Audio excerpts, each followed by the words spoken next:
Siswa Sekolah Menengah Kejuruan Negeri 3 Banjarmasin yang tergabung dalam program Tahfiz Al-Quran di tahun ajaran 2020-2021 kembali menjalani masa ujian atau imtihan. Imtihan digelar selama seminggu dengan memakai dua ruangan karena masing-masing siswa waktu membaca hafalannya sekitar 30 menit, maka dibuka di Lab Seni Budaya One Film SMK Negeri 3 Banjarmasin.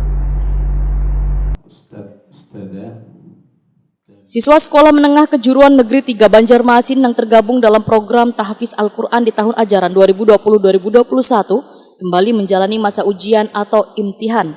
Imtihan yang digelar selama seminggu dengan memakai dua ruangan karena masing-masing siswa waktu membaca hafalannya sekitar 30 menit tersebut dibuka di Lab Seni Budaya One Film SMK Negeri 3 Banjarmasin tengah hari Senin 24 Mei 2021. Mei 2021 imtihan program Tahfiz Quran siswa-siswi SMK Negeri 3 Banjarmasin tahun pelajaran 2020-2021 dinyatakan resmi dimulai bersama-sama. Mudahan semuanya diberikan kemudahan dan kelancaran serta kesuksesan.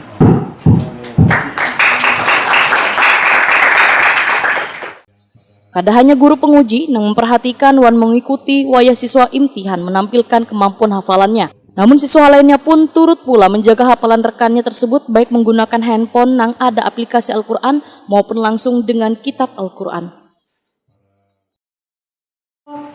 Wa annahum zannu kama zanantum an lan yab'athallahu ahada wa anna lamasna as-samaa'a fawajadnaha muni'at harasan shadidan wa shuhuba wa anna kunna naq'udu minha maq'ida lis-sam faman yastami' al-ana yajid lahu shihaban rashada wa anna la nadri asharrun urida biman fil ardi am arada bihim rabbuhum rashada wa lan nu'jizahu haraba wa anna lamma sami'na al-huda wa la rahaqa wa anna minna al-muslimuna wa minna al-qasitun wa amma al-qasituna fakanu li jahannama haqaba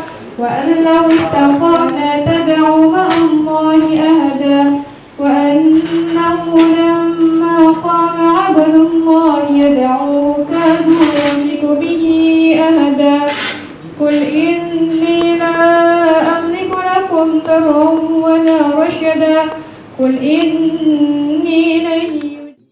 Kepala SMK Negeri 3 Banjarmasin Muhammad Ali Muhsin Waitakoni Prima TV merasa bersyukur karena setelah sebelumnya siswa di program Tahfiz Al-Quran diuji kemampuan hafalan Al-Quran juz 30, maka di semester kedua ini mereka kembali diuji hafalan Al-Quran juz 29.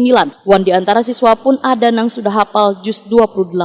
Pembelajaran khusus menghafal Al-Quran terhadap anak didiknya ini, ujar Muhammad Ali Muhsin, selalu digaungkan lantaran merupakan salah satu syiar Islam. Bahkan program tahfiz ini mendapat apresiasi dari Kementerian Pendidikan dan Kebudayaan Republik Indonesia. Dikarenakan hanya sedikit sekolah umum yang menerapkan pembelajaran program tahfiz ini.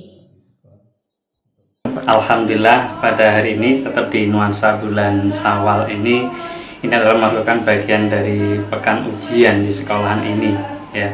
Yang diantara salah satunya alhamdulillah dalam kesempatan ini kita melaksanakan imtihan kedua dalam program tahfiz yang ada di SMK 3 Banjarmasin, sehingga ini adalah imtihan di semester genap yang mana anak-anak dalam kesempatan ini kembali untuk diuji untuk menjaga hafalannya, sehingga dengan demikian karena memasuki kepada juz 29 dan bahkan ada yang di juz 28 hari ini sampai hari Sabtu sama-sama untuk dilakukan secara tahap sebagaimana yang sudah terjadwal oleh santriwan dan santriwati kita. Pak, kenapa ini Pak selalu digaungkan Pak di sekolah ini? Ini sama-sama kita gaungkan bagian dari syiar yang ada di Banua kita, karena adalah program tahfiz yang ada di sebuah sekolah SMK ini satu-satunya dimiliki Banua bahkan untuk di Indonesia.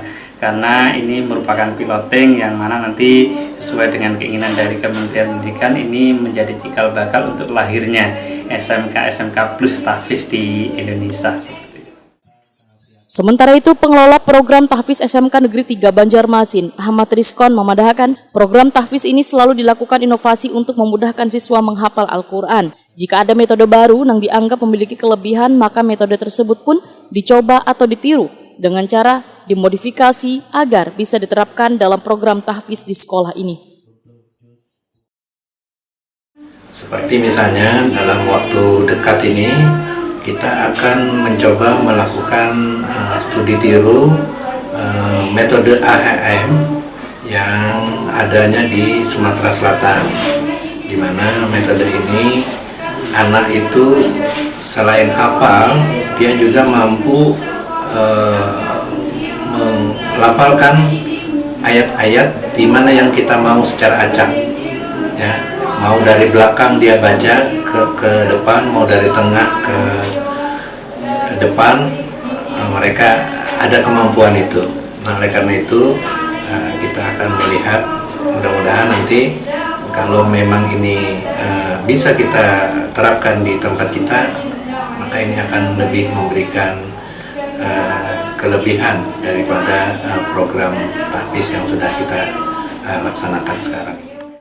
Ahmad Rizkon menambahkan, setiap metode dalam menghafal Al-Quran berbeda-beda.